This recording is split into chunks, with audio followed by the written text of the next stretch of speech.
धेरै कुरा यसरी लेख्नुहुन्छ है। यो लेख्नुभयो हजुर सर हेर्नुहोस् तपाईँको चाहिँ के भएको भन्नु तपाईँको मुभ भएन है सर। यहाँ मेन्युमा जानुहोस् के त मेन्युमा जानुहोस् त अनि यो सेटिङ्समा क्लिक गर्नुहोस् सेटिङ्स अनि यहाँ मल्टिप्लिङ गरेर तपाईँको अन छ यसलाई अफ गर्नुहोस् पहिला यो अन छ यसलाई अफ गर्नुहोस् अफ गरौँ त्यसलाई हो अब आउनुहोस् है अब तपाईँ स्क्रिनमा आउनुहोस् अब मुभ हुन्छ है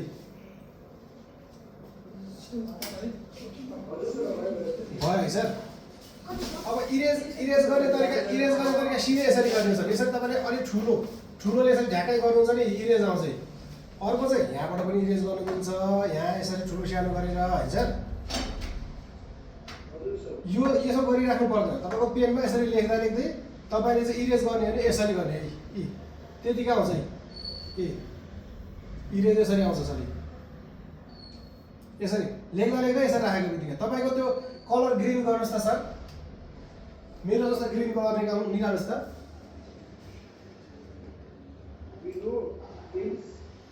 त्यसपछि ब्याकग्राउन्ड अनि ग्रिन देन ओके है सर। अब तपाईँले यो ग्रिनमा चाहिँ तपाईँले अरू कुनै पनि तपाईँले ब्याक टेम्प्लेट्स ल्याउन चाहनुहुन्छ भने ब्याकग्राउन्डको यतापट्टि टेम्प्लेट छ कुनै पनि टेम्प्लेट राख्न सकिन्छ यो तपाईँको टेम्प्लेट तपाईँले यसरी राखेर तपाईँले यदि ओके गर्नुहुन्छ भने ओके भयो। अब तपाईँले यसरी लेख्न सक्नुहुन्छ तपाईँको ए बच्चाएर लेखाउनुहुन्छ भने चाहिँ तपाईँले यहाँबाट ए यसो गरेर बी तपाईँको सी होइन अब डी यसरी लेखाउन सक्नुहुन्छ एबिसिडी यसरी लेख्नु प्र्याक्टिस गर्न सक्नुहुन्छ। बुझ्नुभयो सर।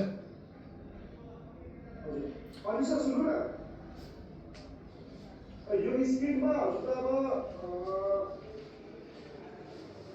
हजुरको अब के हजुरको फोटोहरु उतापट्टि नोट्सहरु के छ त्यो नोट्सहरुलाई म ल्याउनु पर्छ कस्तो ल्याउनु सर। म त त्यतातिर जाँदैछु सर त्यतातिर जाँदैछु हेर्नुस् है त म यसलाई ब्याकग्राउन्ड टेम्प्लेट हटाएँ मैले ब्ल्याङ्कै गरेँ। अब मैले के गर्छु भन्नुहुन्छ भने चाहिँ यहाँ मैले कुनै पनि इमेज ल्याउनु पर्यो भने है सर तपाईँले यसरी पनि गर्न सक्नुहुन्छ। यता हेर्नुहोस् तपाईँको यहाँ यो मेनुमै यतापट्टिको यो एरोमा जाने त्यसपछि तपाईँले यहाँबाट चाहिँ तीनवटा डट यसरी क्लिक गर्नुहुन्छ भने यहाँ तीनवटा डट छ सरी तल अब यहाँ स्प्लिट भन्ने छ हेर्नुहोस् त यहाँ स्प्लिट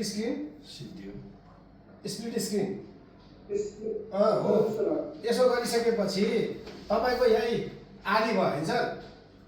अब त्यहाँ यो ब्राउजरमा क्लिक गर्नु सक्छ यो ब्राउजर फेरि जानुहोस् स्प्लिट गर्नुहोस् ब्राउजर छ त्यहाँ सर ब्राउजर त्यसलाई यसरी ठक्क हाल्नुहोस् त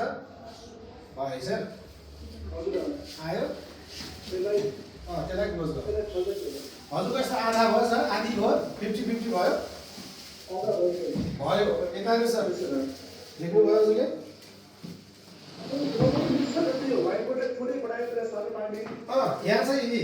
यहाँ छ यो सेतो भागमा यसरी गरेर उता लाने सरी यसलाई यसरी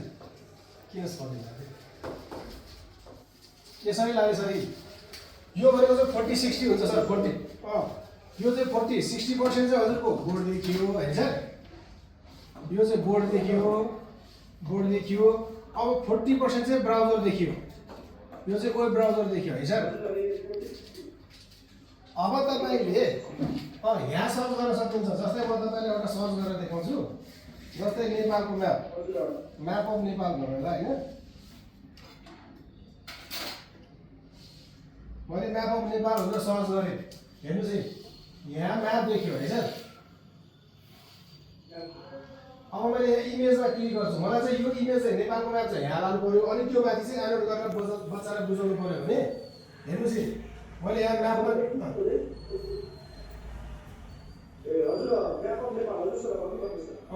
अब यो फोटो आयो सर नेपालमै यहाँ एकछिन तपाईँले यसरी टच गरेर राख्नुहुन्छ भने इम्पोर्ट टु नोट भनेर आउँछ क्या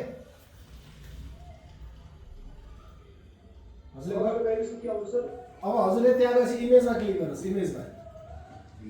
माथि इमेज छ है सर आयो सर अब त्यसमा तपाईँले यसरी लङ प्रेस यसरी औँलाले एकछिन राख्नुहुन्छ भने इनपुट टु नोड भन्ने आउँछ इम्पोर्ट गर्नुहोस् त ल यो गरेपछि यहाँ आएछ नि त्यो इमेज यहाँ आयो कि देख्नुभयो देख्नुभयो सर अब तपाईँले यसलाई जुम इन जुम आउट दुवै गर्न सकिन्छ यी दुईटा हातले यसरी अथवा यसरी मोबाइलको चाहिँ जुम इन जुम आउट गर्न सकिन्छ देख्नुभयो सर अब तपाईँले त्यो नोटमाथि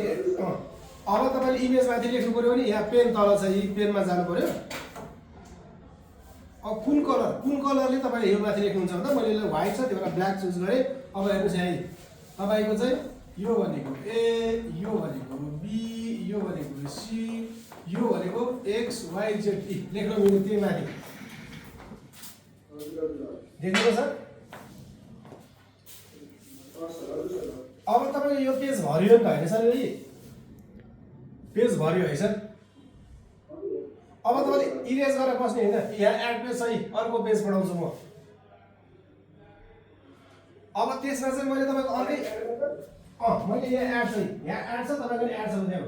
नै एड हो अब त्यो भरिसकेपछि यसलाई इरेज गरेर बस्ने होइन कि अब नेक्स्ट पेजमा चाहिँ पढाउने हो है सर अब हेर्नुहोस् म फेरि तपाईँको अघि नेपालको म्याप थियो म अर्को एप्पल लिएर आउँछु हेर्नुहोस् है म हेर्नुहोस्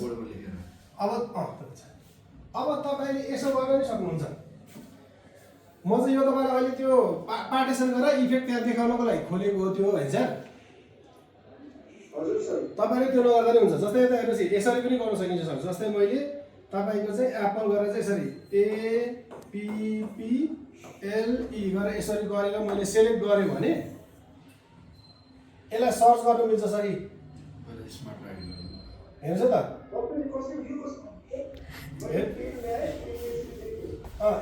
एप्पल भनेर लेख्नु भयो है हेर्नुहोस् सर हेर्नुहोस् त APPLE गर्नुभयो है सर तपाईँले अब तपाईँको यहाँ सेलेक्ट गर्ने अप्सन छ पेनभन्दा अगाडि त्यहाँ क्लिक गरेर यसरी राउन्ड गर्नुहोस् सर यसलाई अब तपाईँले यो एप्पल चाहिँ के हो त भनेर यसरी सर्च गर्नुहुन्छ भने त्यहाँ सर्च देखाउँछ त्यहाँ आयो एप्पल भनेको चाहिँ एक नम्बरमा चाहिँ एप्पल भनेको चाहिँ एप्पल फोन तपाईँले चलाउनु भएको एप्पल फोन र चाहिँ SmartX पनि होइन सर अब यो फोटोमा गएर हेर्नुहोस् यसले तपाईँको फोटोमा हेर्नुहोस् है यो एप्पल भनेको चाहिँ यस्तो एप्पल पनि रहेछ होइन हेर्नुहोस् सर देख्दै हुनुहुन्छ बस अब तपाईँले चाहिँ एउटा फोटो लिनु पऱ्यो भने जस्तै तपाईँले यसरी फेरि त्यो फोटोमा क्लिक गर्ने त्यसपछि यो पुरै लोड हुन दिने होइन सर अनि यसरी एकछिन राखिसकेपछि तपाईँको इम्पोर्ट नोट हामी गर्न सक्छौँ अथवा यही माथि पनि लेख्न सक्छौँ अब यो